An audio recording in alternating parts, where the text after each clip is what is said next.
Top 3 boys ঈদের dressing sense, যা দেখে ঈদে বের হওয়া ময়দা সুন্দরীরা আপনার সাথে টাঙ্কি মারার জন্য লাইনে দাঁড়িয়ে যাবে। নাম্বার 3, পুরান টাকা মানে ওল্ড মানি অ্যাস্থেটিকা চদা ড্রেস আপ। 2026 সালে ছাত্রীদের পছন্দের শীর্ষ তালিকায় রয়েছে এই ড্রেসটি। এই ড্রেসটি পরলে রাস্তার নিব্বিরা আপনার দিকে আকৃষ্ট হবে এবং আপনার বাসায় বিয়ের প্রস্তাব নিয়ে যাবে।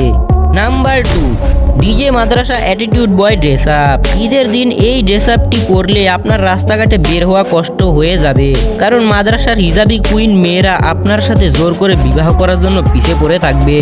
লাস্ট নাম্বার 1 ও সবচেয়ে ভয়ঙ্কর, অরিজিনাল প্রিন্স বয় ছাপরি 2019 ড্রেস আপ। বিভিন্ন তথ্যে জানা গেছে 2019 শতকের দিকে এই ড্রেস পরা ছেলেদের দিকে মেয়ে সহ শাশুড়িও আকৃষ্ট হতো, তাই ওই সময় এই ড্রেসটি অনেক মার্কিন দেশে ব্যান করে দেওয়া হয়েছে। 2026 সালে আপনি যদি এই ড্রেসটি পরেন তাহলে আপনাকে সবচেয়ে ইউনিক ও রোমান্টিক লাগবে।